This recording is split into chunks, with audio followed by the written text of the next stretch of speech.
자, 파도가 굉장히 격렬히 칠 수도 있을 것이고 파도가 좀 뭐 천천히 칠 수 있을 거예요. 그랬을 때 우리 이제 파도가 빠르게 오면 이게 이제 속력이 크다라고 얘기해요. 파동의 속도가 크다. 알았지? 그래서 파동의 속도 V는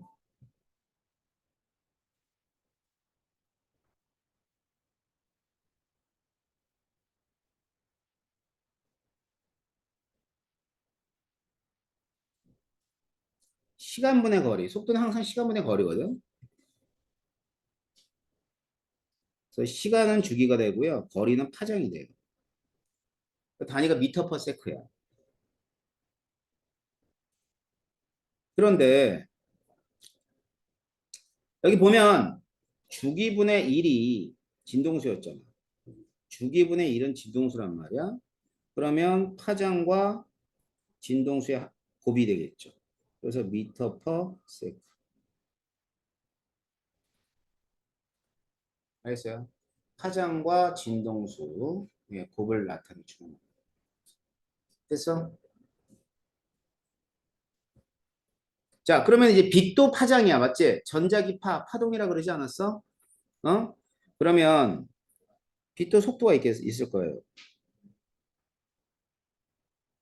얘는 빛의 파장과 진동수의 곱이야. 자, 그럼 이걸 이제 광속이라 그래요. 광속. 들어봤죠? 빛의 속도가 이거지, 광속. 알았지? 자, 그러면 광속은 일정하다? 일정해. 광속은. 이건 법칙이야. 그럼 빛의 파장과 진동수 무슨 관계에 있는 거야? 반비례. 반비례. 파장이 짧으면 진동수가 크고 파장이 길면 진동수가 작고 이래요. 그러니까 이렇게 보면 돼. 자, 이건 파장이 길잖아. 그럼 진동수가 작은 거야. 근데 이렇게 파장이 있죠. 이렇게. 이렇게. 이런 식으로 하면 파장은 짧아. 근데 진동수는 어떻게 크다라고 얘기하는 거야. 알겠죠?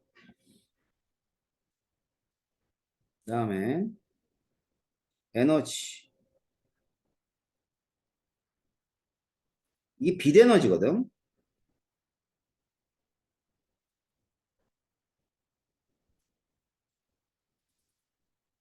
자, 빛 에너지는 빛의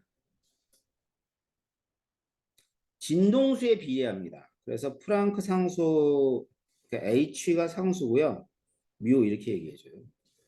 이랬을 때 이게 H라고 하는 값이 플랑크 상수래요. 플랑크 상수.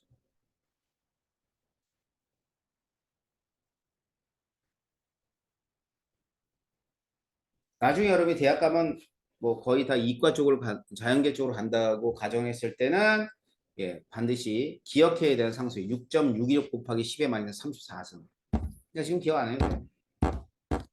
단지 플랑크라는 사람이 빛의 에너지를 계산해 냈는데 그때 실험을 통해서 확인한 상수가 플랑크 상수고요. 그 다음에 뮤는 진동수입니다. 그럼 봐보세요. 여기서 빛의 진동수를 파장과 속력으로 나타내주면 진동수는 어떻게 돼? 람다분의 C가 되겠지? 얘를 여기다 대입을 해요. 그러면 에너지는 어떻게 쓸 수 있냐면 플랑크 상수의 람다분의 C 이렇게 쓸 수가 있어. 자, 그러면 빛 에너지는 말이죠. 얘도 상수고요. 자, 얘도 상수고요. 얘도 상수예요.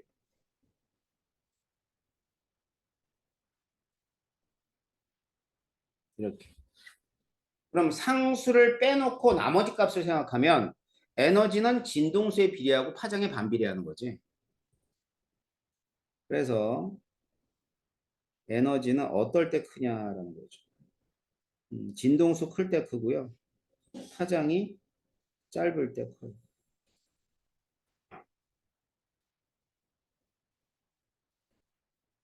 자, 이와 같은 사항들이 빛에 관한 기본적인 내용이에요. 아셨어요? 그래서 이제 이 빛에 대한 얘기를 여러분들이 이 값들을 좀 기억하고 있다가 지금 배우는 보호의 원자 모형을 이해하셔야 됩니다. 아셨죠? 자, 그렇다면 이제 빛은 한 가지 종류의 빛만 있는 게 아니야. 알겠지? 그러니까 태양에서 오는 빛을 갖다가 이렇게 분광기라 그래서 프리즘에 통과시켜 보면 빨주, 노초, 파남보로 쭉 나눠지죠. 눈에 보여 안 보여? 보이죠? 빨주, 노초, 파남보가. 그래서 여기 뭐에 해당하냐면 이게 여기에 해당하는 게 가시광선이에요.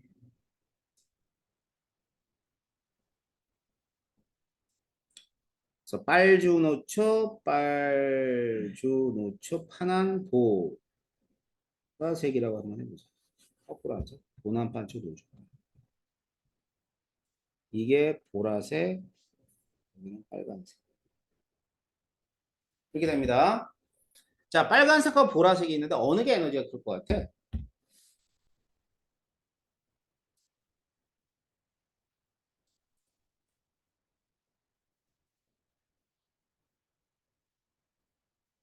자, 보라색 쪽이 파장이 짧고 진동수가 큰 애들이에요.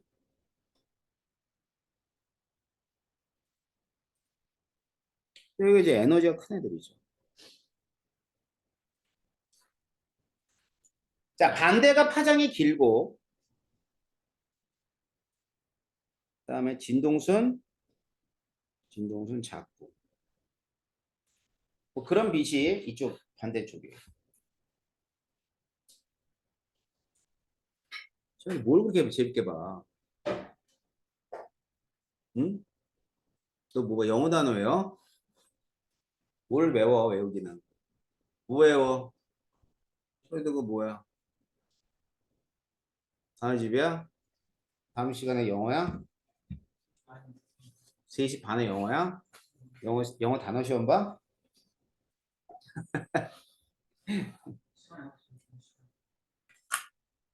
영어 어디 다녀? 응?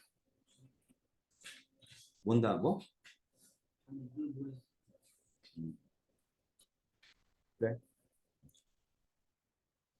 정신 차리고 봐봐. 얘 가시광선이야, 가시광선. 좀 하고, 좀 쉽게. 알았지? 자, 가시광선. 자, 가시광선의 빨간색 옆에가 무슨 빛이야? 응?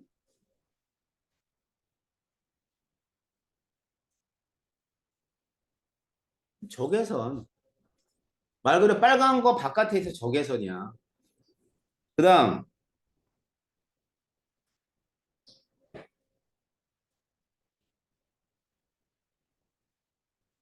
마이크로파.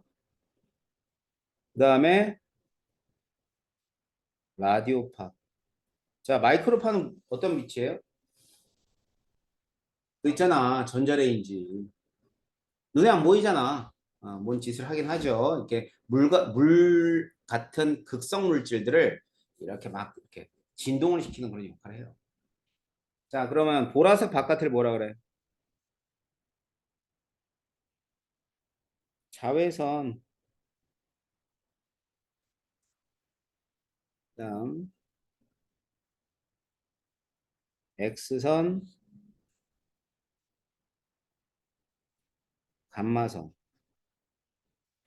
자, 자외선, X선, 감마선은 모두가 에너지가 큰 빛이에요, 작은 빛이에요? 큰 빛이죠, 큰 빛. 그지? 그러니까 뭐 X선도 감마선도 다 위험한 빛들이잖아. 감마선은 노출되게 되면 5분을 못 버텨요. 뭔지 알겠어요? 자, 이런데 이제 단지 우리는 어떤 빛만 볼 수 있다. 얘만 볼 수만 있을 뿐이야.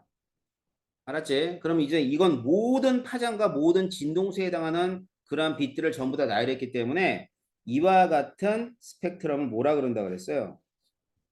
통합에서 가르쳐 줬는데 연속 스펙트럼이라 그런다.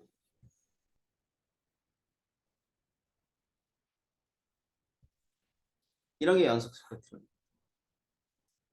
자, 그럼 이제 보의 원자 모형은 결국 이제 스펙트럼 가지고 보의 원자 모형이 나오게 되는 거죠.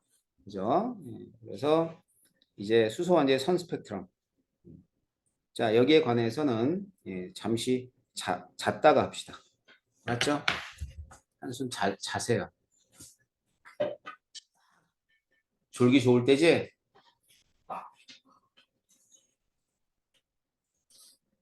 이렇게 잠깐 쉬라 그러면 또 안 자더라. 이들은 참 이상해. 청개구리야, 청개구리.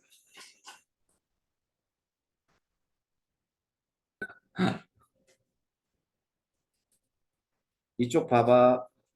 저희 토합과학 할 때 잠깐 이제 언급을 했는데, 이 당시는 이제 그 물리 중에서는 전자기학이 굉장히 발전하던 시기라 방정관 실험을 좀 많이 해요. 여기다 이제 뭘 집어넣냐면 방정관에다가 이제 수소.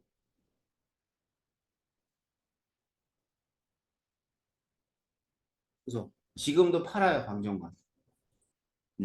그 실험 기자재에 저 기자재 그에 보면 방정관 같은 것들이 학교에도 이제 공급이 되고 그래요. 본 적도 없지. 그래서 여기다 이제 고압의 전압을 딱 연결해요. 전기를 갖다 연결하는 거지. 그러면 이제 빛이 나온단 말이에요. 근데 빛이 나온다는 어떻게 알았니? 눈으로 보니까 알았지. 그잖아. 지금 너 여러분들 빛이 있다는 걸 알아 몰라? 알지? 그지? 그래서 그럼 눈에 보인다는 얘기니까 가시광선이 나온다. 알았고요.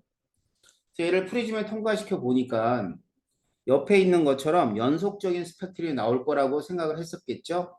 근데 아니었던 거죠. 뭐가 나왔냐면 보이는 것처럼 선 스펙트럼이 나왔다.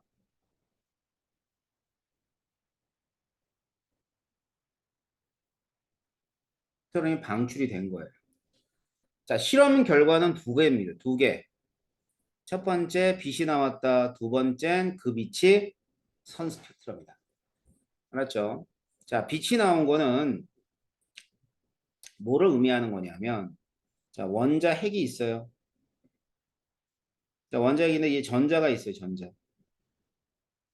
근데 이 전자하고 원자핵은 전개 종류가 다르기 때문에 가장 안정할 때 가장 안정한 상태는 전자가 원자핵 근처에 있을 때. 알았어요? 자, 그런데 여기 뭐를 줬냐면 전기 에너지를 줬죠. 자, 고압의 전기 에너지를 주니까 이 전자가 에너지를 받아서 이런 식으로 에너지 상태가 크게 간 거죠. 자, 이런 에너지가 이제 전부 다 위치 에너지, 위치 에너지. 마치 여기에 있는 물체를 들어 올렸으면 여기 얘가 뭘 가져? 얘가 위치 에너지를 갖는 거야. 그런데 이 높은 위치 에너지를 가진 어떤 물체는 반드시 떨어져야 돼. 낮은 쪽. 알았지? 그러면 전자는 에너지를 가져갔다가 다시 낮은 에너지가 되면서 그 에너지 차이만큼을 이렇게 내놓게 돼 있어요. 근데 내놓을 때 빛에너지 형태로 내놓는 거지. 문제는 빛이 나왔다는 걸 통해서 이와 같은 전자들이 에너지를 가져갔고 그다음에는 그 에너지 가진 에너지를 갖다 내놓으면서 빛이 나온다는 다 예상할 수 있었어. 문제는 뭐냐면 전자가 가질 수 있는 에너지가 어떻게 되느냐가 이제 문제였던 거죠. 만일 전자가 가질 수 있는 에너지가 모든 값들을 가질 수 있다면 빛이 나올 때 모든 빛이 다 나와야죠. 그러니까 어떻게 나와야 되냐면 얘가 아니라 얘가 나와야 돼. 그지? 그런데 그게 아니라 전자가 가질 수 있는 에너지는 딱 특정한 값만 갖는 거지. 그러면 이렇게 해서 빛 하나 나올 것이고요. 또 이렇게 해서 빛 하나 나올 거 아니야. 그럼 빛이 한 종류만 나오고 두 종류가 나오고 세 종류가 나올 수 있다는 얘기니까 특정한 파장을 갖는 빛만이 나온다는 뜻이에요. 알았어요? 자, 그러면 이걸 선 스펙트럼을 통해서 알 수 있는 건 뭐냐면 전자는 특정한 에너지 준위를 갖는다. 자, 그걸 알 수 있었던 게 선 스펙트럼을 통해서 알 수 있었던 사실이야. 알았지? 자, 그러면 특정한이라 그랬죠. 특정한 에너지 준위라 그랬는데 그럼 얼마냐 이거지. 에너지 준위가 얼마냐. 대체 에너지 준위가 얼마이냐를 확인하기 위해서 여러 가지 생각을 해봤지만 화학자들은 알 수가 없었어요. 알았어. 그럼 단지 우리는 발견을 이런 걸 발견했다. 656, 486, 434, 410 이런 식으로 발표를 해요. 그러면 이 숫자를 보고 이 숫자의 규칙성을 찾아서 물리학자 또는 화학자들한테 보냅니다. 누가? 고등학교 수학 선생님이. 알았어요? 수학 선생님이 이 숫자들의 규칙을 갖다 찾아서 보내요. 그래서 그 사람이 누구냐면 발머란 사람이야. 발머. 발머가 보낸 식은 이렇게 돼요. 자, 남다분의 1은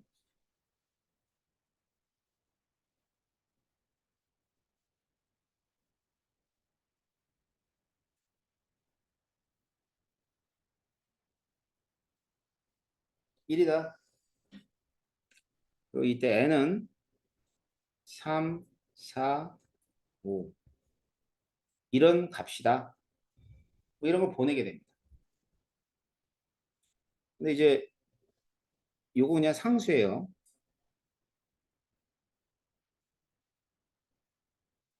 상수도 딱 저기 구해가지고 보내요. 그래서 이 식을 발머식이라고 해요. 발머라는 수학 선생님이 보낸 거라 그래서 발머식. 근데 이와 같은 간단한 식을 이제 보냈는데 그 물리학자들은 무시를 하죠. 무시할 수밖에 없지. 왜 그래? 수학 선생님이잖아. 그것도 고등학교. 음. 그런데 그 중에 한 사람이 진짜로 여기다가 3을 넣어봐. 그래서 계산을 딱 해보니까 이 파장을 구해보니까 앞에서 얘기했던 656이 딱 떨어지게 나왔어. 그 다음에 4를 넣어봐. 그러면 486이 정확히 나왔어. 그러면 이 식은 맞는 식이겠지? 그지? 그래서 이제 이런 규칙성을 갖는구나 라고 했다면 여기다가 보세요. 이게 이제 요 람다에 해당하는 파장을 갖는 빛인데 그 빛은 어떤 빛이지? 에너지 차이만큼이 되겠지. 그지? 그래서 여기다가 이제 이렇게 이런 걸 붙여요. 빛 에너지. 프랑크 상수 곱하기 광속. 프랑크 상수 곱하기 광속을 이렇게 붙이는 거야. 그럼 걔가 뭐가 되냐면 델타 E가 돼요. 델타 E. 델타 E는 이렇게 되는 거죠.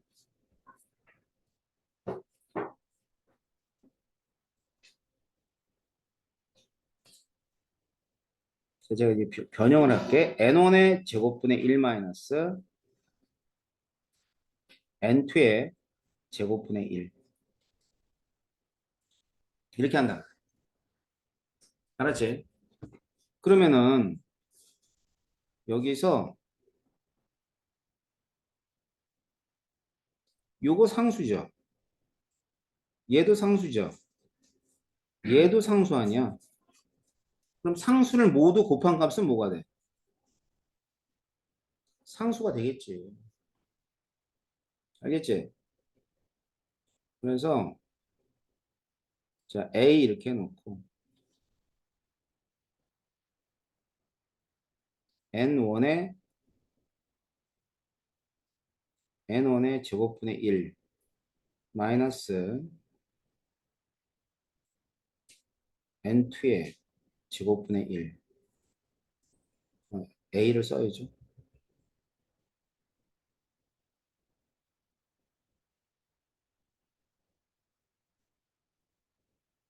이렇게 쓸 수 있죠. 이제 그럼 여기 한번 봐봐라. 이 델타라는 것은 뭘 뜻하는 거냐면 차이를 뜻해요. 차이. 마이너스도 차를 뜻하죠. 그지? 그러면 에너지 차이래.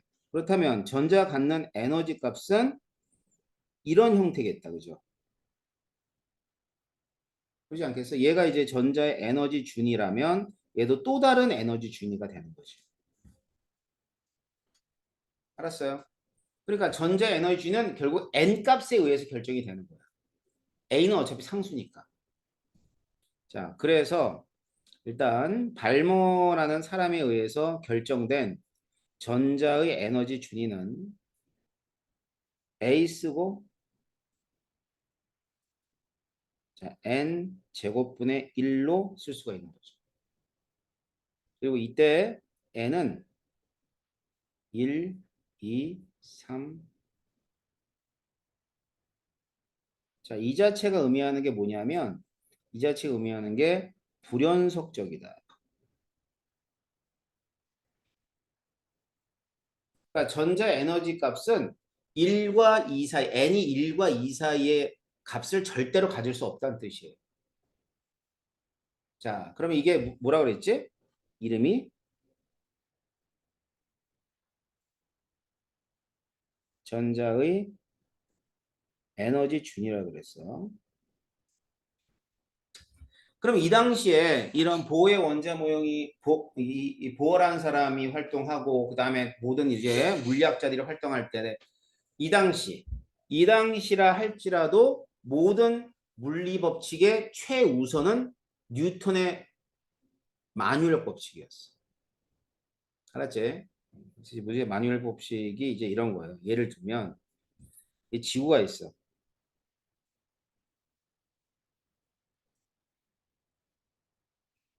물체가 있어요.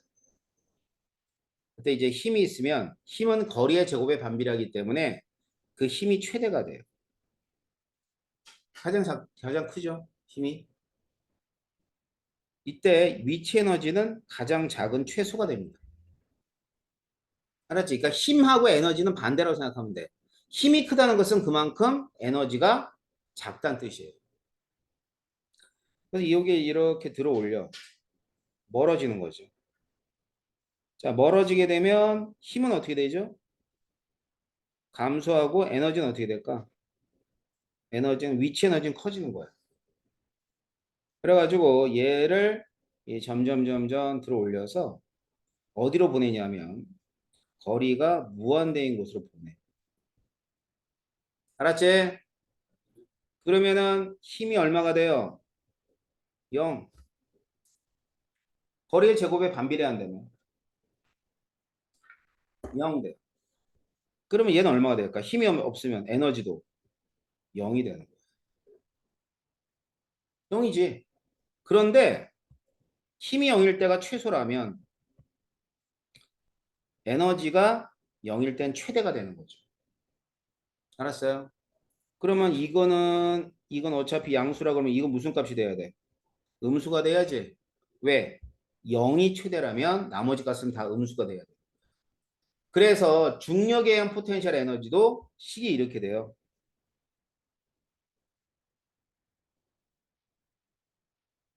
마이너스가 붙어.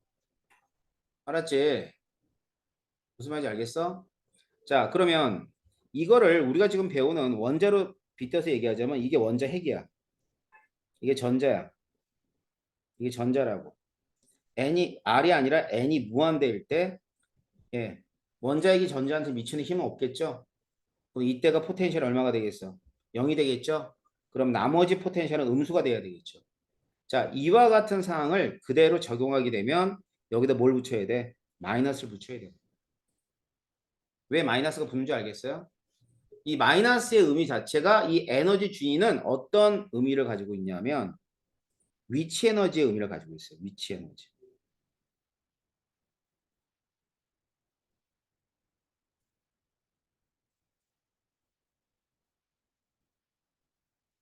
그래서 마이너스가 붙는 거예요. 알았니? 마이너스가 붙는 이유는 그런 것 때문이야. 이건 학교 가면 선생님들이 안 가르치죠. 왜 걔도 몰라서. 왜 마이너스 붙는지 알겠어? 좋아요. 그렇게 되면 이제 우리가 보통 그래프를 그리면 y는 ax 그럼 뭐 이렇게 그리고 y는 ax의 제곱 그러면 뭐 이렇게 그리고 이렇게 그리잖아. 그러니까 이건 이제 연속 함수에 대한 그래프라고 한다면 지금 얘는요 불연속적인 애예요. 그 그래프가 좀 달라. 그래서 어떤 그래프냐면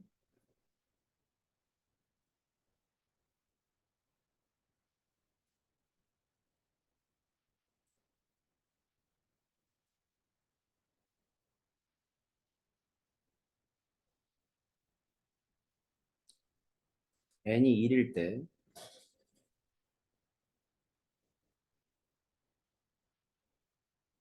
n이 무한대일 때 여기가 이제 마이너스 a라면 여긴 0이에요.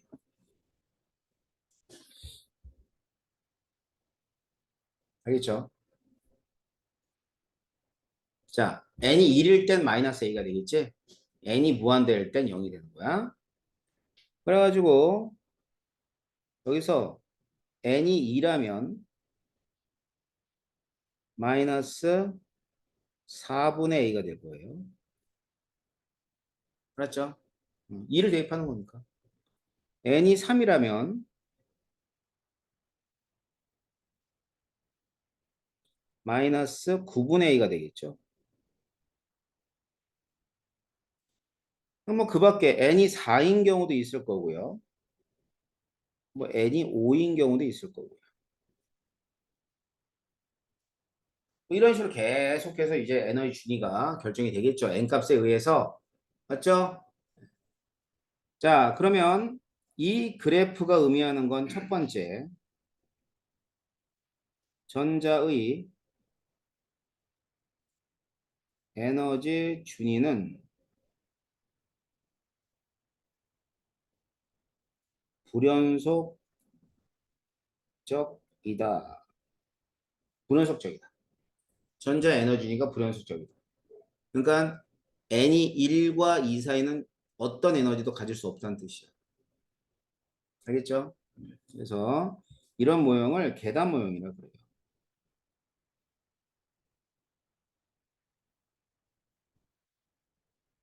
계단 모형이 뭐냐면 언덕이 있어요. 계단이 있어요. 자, 언덕이 있을 때 공을 굴러떨어져서 내려오잖아. 그럼 이제 모든 위치에 공이 다 위치할 수 있지만, 어? 자, 계단이 있으면 여기에 공은 이 위치 아니면 이 위치 아니면 이 위치에 존재할 수밖에 없다는 뜻이겠죠? 알겠지? 그래서 이제 뭐라 그러냐면 계단 모형이라 이렇게 얘기해 줘. 다음 두 번째, 전자들의 에너지 준위가 여기에 있다가 이렇게 해서 변했다고 하자. 변했다고 하자. 자, 그럼 에너지를 방출해야 돼, 흡수해야 돼. 자, 어디가 큰 거라 그랬어요? 제가 이쪽이 큰 쪽이고 이쪽이 작은 쪽. 그럼 큰 거, 작은 거 큰 값에서 작은 값이 됐으니까 흡수해야 돼, 방출해야 돼. 방출이죠. 근데 얼마만큼? 델타 E만큼 방출하는 거. 알았어요? 자, 그래서 n이 3에서 n이 2로 갈 때 델타 E를 방출한다.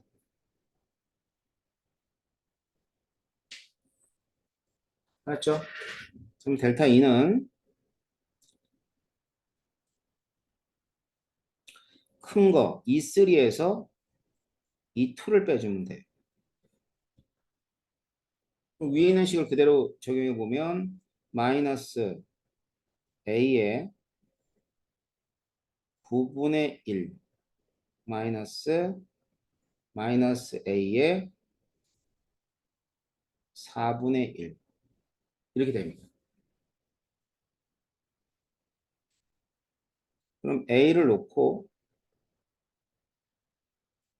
4분의 1 마이너스 9분의 1이 되겠네. 이렇게. 그죠? 4분의 1 마이너스 9분의 1. 그럼 이제 얘가 이제 의미하는 게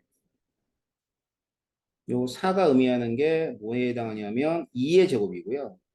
9가 의미하는 게 3의 제곱이에요. 얘를 일반식으로 써보면 델타 2는 A에다가 n의 제곱분의 1 마이너스 n의 제곱인데 원자핵이 여기 있다고 생각한다면 1이나 2 같은 애들은 이제 안쪽이라 그러는 거고 3, 4 무한대는 바깥쪽이라 그러는 거예요. 그래서 4니까 2의 제곱이지. 이게 안쪽 껍질의 제곱, 얘는 바깥 껍질의 제곱. 이렇게 얘기합니다. 알았어? 그래서 안쪽 껍질의 제곱분의 1 마이너스 바깥 껍질의 제곱분의 1이 돼. 됐나요? 자, 그러면 전자가 이런 식으로 전이할 때 우리 이제 에너지 값이 달라진다는 걸 전이라는 표현을 써. 그럼 델타 E를 뭐 하는 거지? 흡수하는 거죠.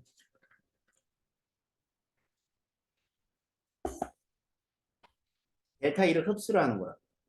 그런데 이때 자 이만큼은 흡수할 수 없죠. 그러면 요만큼은 흡수할 수 있을까 없을까? 이것도 안 돼. 알았지? 딱 에너지 차이만큼만 흡수해야지만 흡수가 되는 거예요. 이해됩니까? 다음 자 수소 원자를 가지고 하고 있거든요. 지금 수소 원자. 수소 원자는 전자 몇 개 있어요? 전자가 하나 있어요. 근데 이 전자를 저쪽 무한대로 보내줍니다. 그러면 전자를 무한대로 보내주는 걸 가리켜서 뭐냐면 이런 걸 이온하라 그래. 알았어? 다 됐어, 다 됐어. 여기까지만 할 거야. 알았니?